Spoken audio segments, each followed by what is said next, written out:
DSP Ryan Shah और ईशाल की कहानी किस्त नंबर 3। फिर से माजी की यादों में वापस लौट जाते हैं जहां पे दाजी की तबीयत बहुत ज्यादा खराब थी और उस वक्त रयान जाता है उनके घर। ईशाल काफी परेशान बैठी होती है और वो उससे पूछता है, ईशू क्या हुआ है, ऐसे क्यों बैठी हो और दाजी कहाँ है? रयान आज काफी अरसे के बाद आया था और उसे उदास बैठे देखा तो उसने पूछ ही लिया, शाह भैया आप कब आए? ईशाल आंसू साफ करते हुए बोली, मैं तो अभी आया हूं, लेकिन ईशू तुम ऐसे रो क्यों रही हो और दाजी कहाँ है? वो दाजी की बहुत ज्यादा तबीयत खराब हो गई थी और नैनी आपी के पापा मामा ना उनको लेकर गए हैं। सुबह से गए में और अब अंधेरा होने वाला है और अब तक नहीं आए वो लोग। और वो रोते हुए उसे सारी सूरत हाल बता रही थी। और रयान को तो उस बच्ची पे बहुत तरस आया जिसके माँ बाप भी नहीं थे और अब दाजी भी बीमार रहने लगी थी। हाँ जाएंगे ईशू, आप तो बहादुर हो ना, चलो अंदर चल के बैठो। रयान उसका हाथ पकड़ के उसे उठा रहा था। नहीं, मैं यहीं पे इंतजार करूंगी, मुझे अकेले अंदर डर लगता है। और उसके आंसू तो वापस बहने लगे थे। अरे मैं हूं ना यहाँ पे, और जब तक वो लोग नहीं आ जाते ऐसा करते हैं कि हम लोग खाना बना लेते हैं ताकि दाजी आकर खाना तो खा सके। वो उसे समझा रहा था तो वो भी फौरन उठ गई। रयान उसके साथ किचन में आ गया और सब चीजें देखने लगा, सब कुछ मौजूद था वहां पे। अच्छा बताओ ईशू, क्या खाओगी अब तुम? वो उससे उसकी फरमाइश पूछ रहा था। मैं तो आलू पराठा खाऊंगी और वो भी पूरे 2। वो खुशी खुशी बताने लगी। अरे मुझे भी बहुत पसंद है आलू पराठा और यही सबसे अच्छा बनाता हूं मैं। और फिर रयान एक देगची में सूप दाजी के लिए बनाने लगा और दूसरी तरफ पराठे बनाने लगा था। अच्छा, लेकिन आपको किसने सिखाए हैं ये पराठे बनाना? ईशाल उसके पास खड़ी उससे पूछ रही थी। मेरे ना चाचू बहुत शौक से खाते थे। मैं 4 साल का था जब उन्होंने मुझे एक कागज पे ना इसकी तरकीब लिख कर दी थी और अब तक मैं उसी तरकीब से तो बनाता हूं।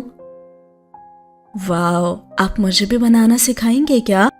मैं भी ना आपको एक दिन बनाकर खिलाऊंगी। और फिर उसी वक्त दरवाजा बजा और देखा तो दाजी थी। दाजी कैसी हैं आप? दाजी को देखती उसकी आंखों में चमक आ गई थी जो दाजी के जाने से बिल्कुल गायब हो गई थी। चंदा, मैं तो बिल्कुल ठीक हूं। दाजी का सांस काफी फूला हुआ था इसलिए वो मुश्किल से बोल रही थी। जाओ ईशू, दाजी के लिए पानी लेकर आओ। और रयान के कहने पर वो फौरन भाग गई थी और उसने दाजी की रिपोर्ट्स खोली तो उसे तो धचका ही लगा। उनके दिल में सुराख थे। और दाजी ने भी उससे पूछ लिया कि पुत्र मेरे जीने में कितने दिन रह गए हैं? दाजी ऐसी बातें तो ना करें, ईशू के लिए आपको जीना पड़ेगा ना, उसका क्या होगा? रयान को उनकी हालत पे अफसोस हो रहा था। देख रहा है ना पुत्र तू ऊपर, बस वही है जो सब कुछ करने वाला है। इस बच्ची की भी वही हिफाजत करने वाला है। और दाजी आसमान की तरफ इशारा करके बोल रही थी, मुन्नी पुत्र इधर आओ। दाजी उसे अपने पास बुला रही थी और वो सब समझ गई थी। दाजी, अब आप भी मुझे छोड़ जाएंगी ना जैसे मामा बाबा छोड़ गए थे? और वो रो के उनसे सवाल कर रही थी। और रयान की आंखों में भी आंसू आ गए थे।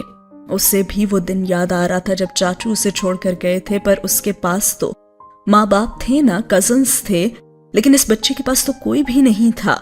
एक अल्लाह था, लेकिन तब भी उसकी दाजी पुरसुकून थी और कहने लगी, कितना बड़ा है ना अल्लाह, कितनी सिफातों वाला है, 70 माओं से ज्यादा प्यार करने वाला है वो तो।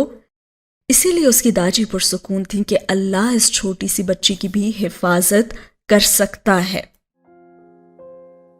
अब जब दादी की तबीयत बहुत ज्यादा खराब रहने लगी तो रयान ने भी वहां बाकायदगी से जाना शुरू कर दिया।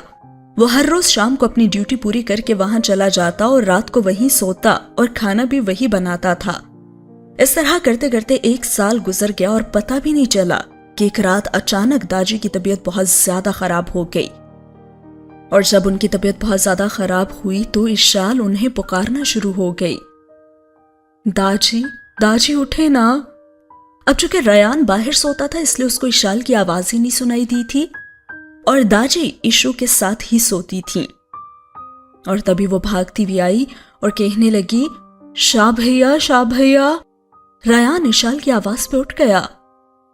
भैया देखे ना दाजी को, उनकी तबीयत बहुत ज्यादा खराब हो रही है और वो रोते हुए बोल रही थी। यानी कि अब दाजी को फौरन अस्पताल लेकर जाना था और उसने इशाल से कहा, इशू घर की चाबियां ले आओ और फौरन बाहर आओ, हम अस्पताल जा रहे हैं। इशाल उसकी बात मानकर जल्दी से बाहर आ गई और जब वह अस्पताल पहुंचे तो डॉक्टर्स ने उन्हें बताया कि अभी तो हम कुछ नहीं कह सकते, लेकिन हमें उनका ऑपरेशन करना पड़ेगा और आप दुआ करें उनके लिए। ऑपरेशन से पहले इशाल और रयान दाजी से मिलने भी आए थे और इशाल की तो आंखों में आंसू ही आ गए थे और वो कहने लगी, दाजी आप मुझे छोड़कर तो नहीं जाएंगी ना? और जवाबन उन्होंने कहा कि ये तो अल्लाह की मर्जी है ना, जब वो बुला ले, और तेरे पास तो रयान है और अल्लाह भी तो है जो सबके साथ होता है। और फिर उन्होंने अपनी आखिरी ख्वाहिश का इजहार करते हुए कहा, रयान पुत्र मेरी एक आखिरी ख्वाहिश बस पूरी कर दे, अल्लाह तुझे इसका अजर देगा। और उसने कहा कि दाजी बोले ना, मैं तो आपकी हर ख्वाहिश को पूरी करूंगा। और उन्होंने कहा, बस इशाल से निकाह कर लो बेटा। और साथ हुआ ये सीन खत्म। अब रयान तो बामुश्किल ही इशाल से निकाह करने के लिए राजी हुआ था। उसका बस यही कहना था कि इशाल अभी बहुत छोटी है और उसने ये भी कहा था कि दाजी मैं आपसे वादा करता हूं कि इशाल मेरे साथ ही रहेगी हमेशा और आप भी हमें कहीं छोड़कर नहीं जा रही। लेकिन दाजी ने कहा, नहीं पुत्र, बस मेरी जिंदगी यही थी, इस बच्ची को कोई जीने नहीं देगा और वह किस हैसियत से तेरे साथ रहेगी। मेरी बात मान ले पुत्र। और वह इस निकाह के लिए फिर राजी हो गया क्योंकि वो भी दाजी की बात से मुत्तफिक था। कहना तो सब बहुत आसान होता है ना, पर जब जिस पे गुजर रही होती है वही जानता है कि कितना तकलीफ देह होता है। और वो भी जानता था कि किसी भी रिश्ते के बगैर इशाल उसके साथ नहीं रह सकती, दुनिया वाकई उसका जीना हराम कर देगी। और फिर निकाह में हसन भी गवाह बनकर शामिल हुआ था।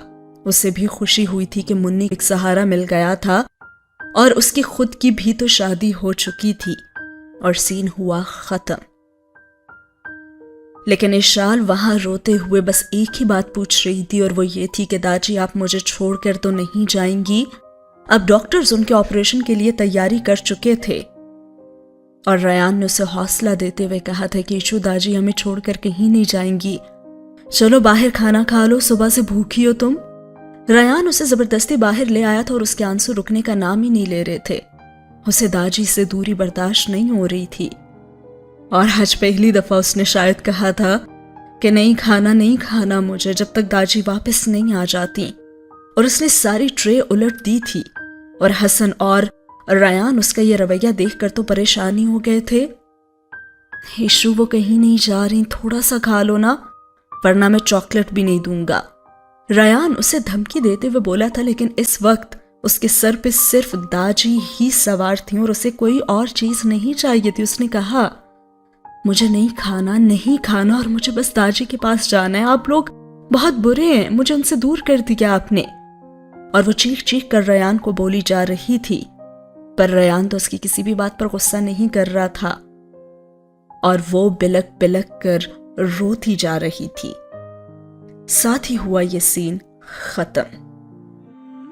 जिसने जाना होता है और जिसे अल्लाह की तरफ से बुलावा आता है तो वो चला जाता है।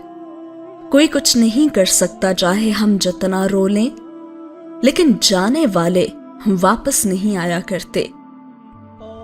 और दाजी भी एक एक करके बाकी हर रिश्ते की तरह माँ बाप उसको भी छोड़कर चली गई थी और उनकी वफात को 10 दिन गुजर चुके थे, लेकिन इशाल को उस दिन के बाद से अब तक होश नहीं आया था और वो भी अस्पताल में ही थी।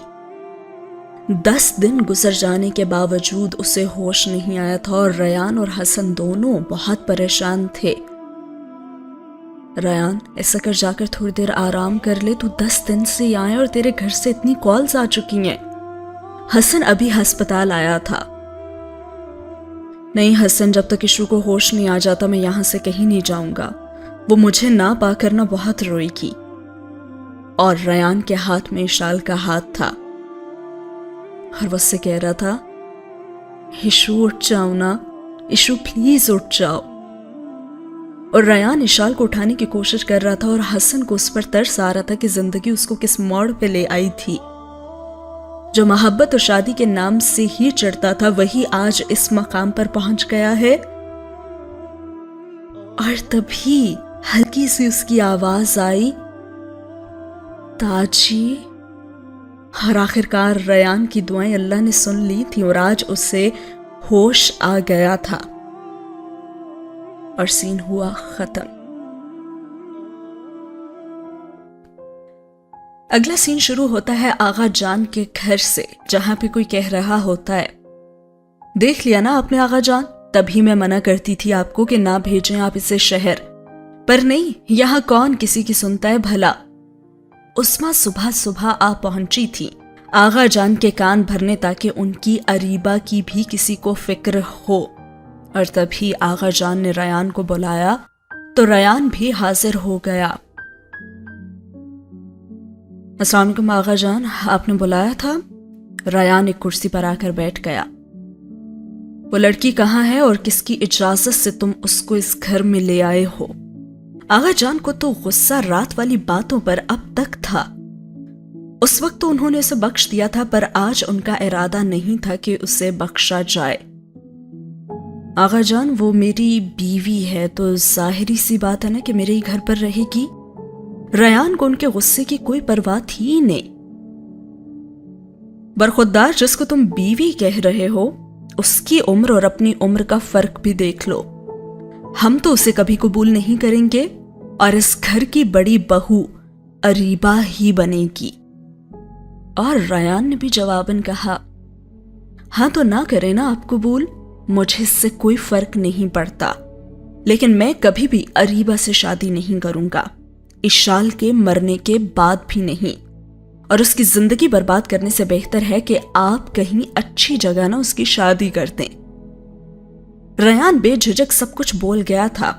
उसको आज तक अपने चाचू का गम नहीं भूला था जो आगा जान के बेजा फैसलों की वजह से घर छोड़कर चले गए थे और आज तक किसी को पता ही नहीं चला था कि वो जिंदा भी हैं या मर गए हैं।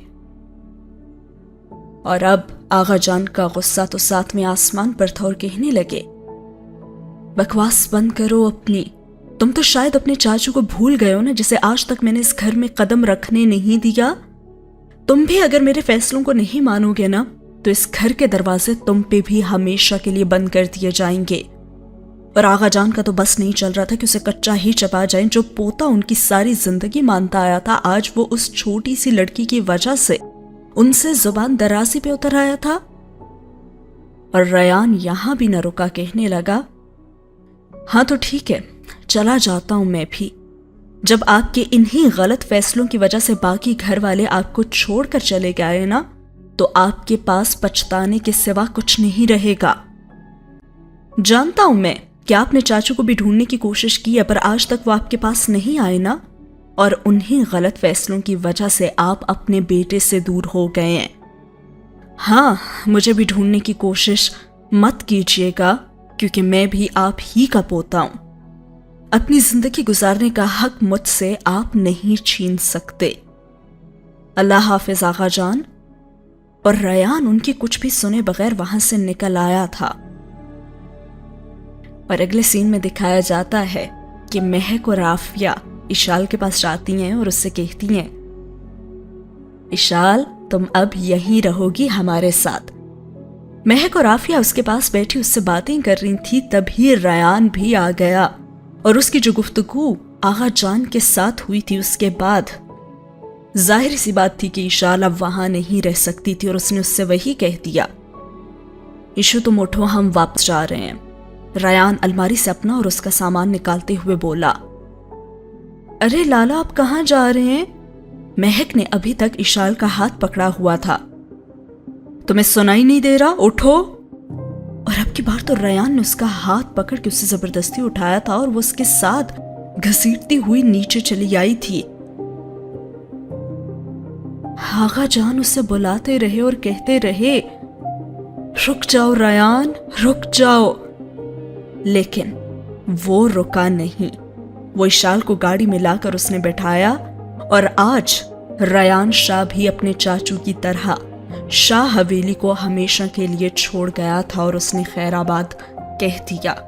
आज सालों बाद एक और पुरानी रिवायत दोहराई गई थी।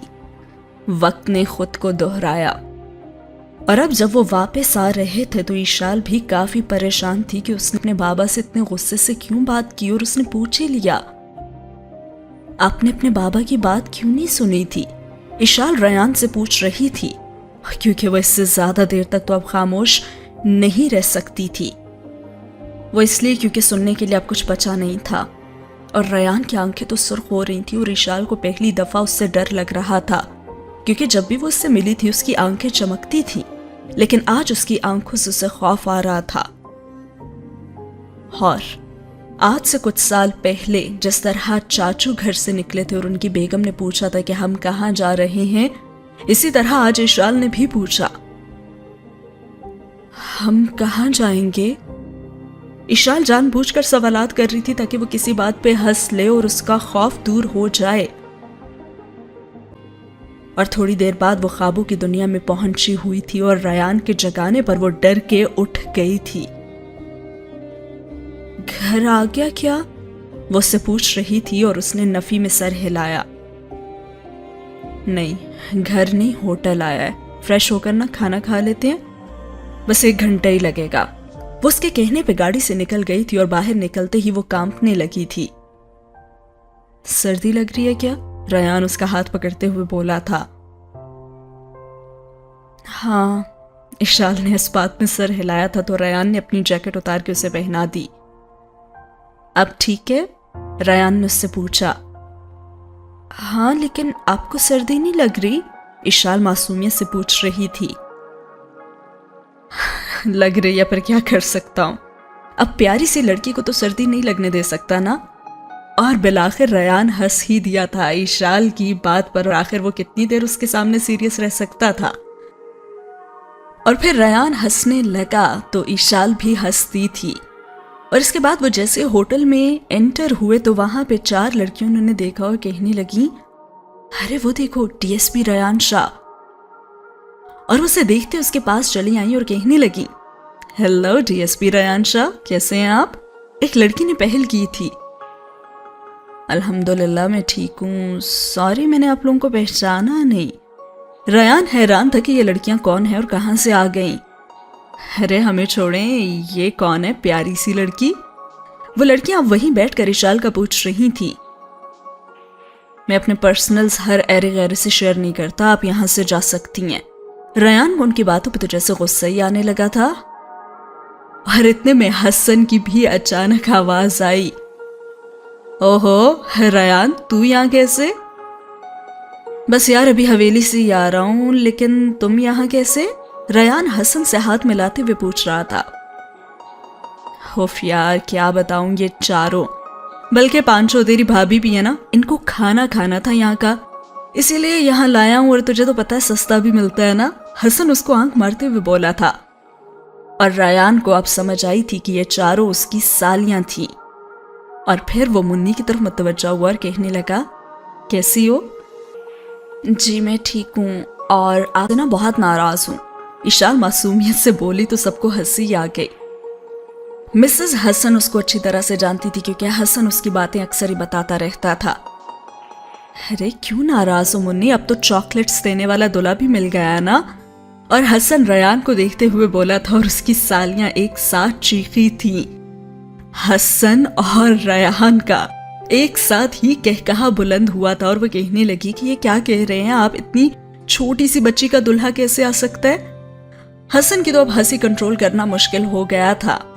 अरे ये रहा ना दुल्हा, सामने ही तो बैठा हुआ है, और तुम लोग मुझसे पूछ रही थी ना कि कैसे आ सकता है, तो देख लो। हसन रयान की तरफ इशारा करते हुए बोला था और उसकी सालियां तो हैरान रह गईं। मुन्नी, ये तुम्हारा दुल्हा है? एक लड़की अब इशाल से कंफर्म कर रही थी। हाँ, ये मेरे दुल्हा है, क्योंकि ये सबसे ज्यादा अच्छे और प्यारे हैं ना, मुझे चॉकलेट्स भी देते हैं। इशाल चहक चहक कर उन चारों को बता रही थी और वो चारों मुंह खोले उसे सुन रही थी। अरे इतना बड़ा दुल्हा कैसे संभालोगी? उन चारों को तो अब तक यकीन ही नहीं आ रहा था। अरे ये नहीं, दुल्हा मुन्नी को संभालेगा। और ये क्या, तुम चारों तो बच्ची को लगता कच्चा चबाने के ही मूड में हो। हसन की खीखी वापस शुरू हो चुकी थी और फिर उन सब ने एक साथ ही बैठकर खाना खाया था और हसन और रयान अपनी बातों में मसरूफ थे और हसन की बीवी सालियां इशाल को शौहर की जिम्मेदारियों का ख्याल रखने के तरीके बता रही थी।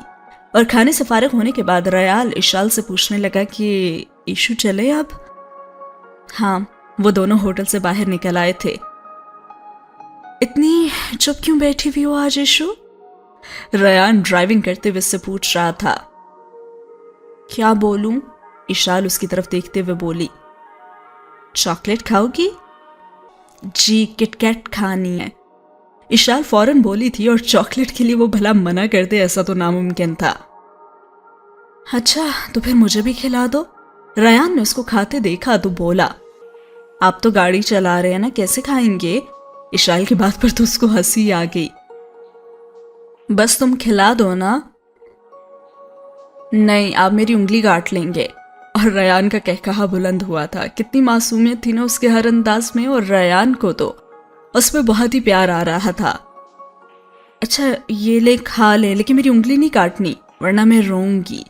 और साथ ही ये सीन हुआ खत्म।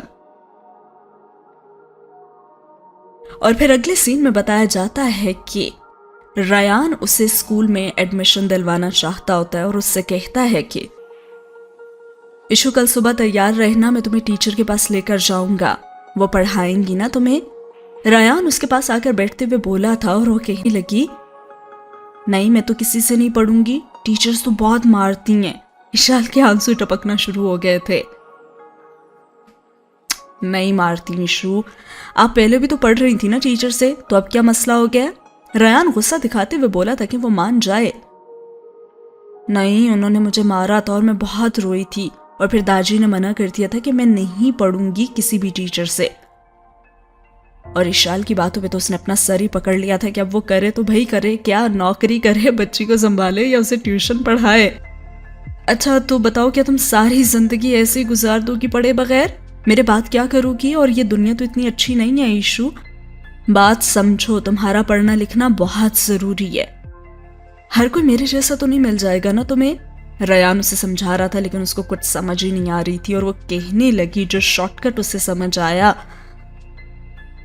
तो मैं आपसे पढ़ लूंगी ना, मुझे टीचर से नहीं पढ़ना, वो बहुत मारती हैं। तो मैं भी मारूंगा ना अगर तुम याद नहीं करोगी या फिर मेरी बात नहीं मानोगी, सोच लो तुम। रयान उसके आंसू साफ करते हुए बोला था और उसने फैसला कर लिया था कि वही अब उसको पढ़ाएगा। हाँ ठीक है, मैं आप ही से पढ़ लूंगी। चलो ठीक है, अब सो जाओ, सुबह किताबें लेने चलेंगे, ठीक है? रयान लाइट ऑफ करके कमरे से निकल गया था और सीन हुआ खत्म। और फिर अगले दिन वो उसे अपने साथ बाजार लेकर जाता है बैग को पसंद करने और किताबें लेने। और वहां पे मुन्नी को एक बैग अच्छा लग जाता है और उसे कहती है, ये देखिए ना कितना प्यारा बैग है, मैं तो यही लूंगी। रयान उसके साथ बाजार आया हुआ था तब। इसका क्या करोगी तुम, स्कूल तो जाना नहीं है तुमने?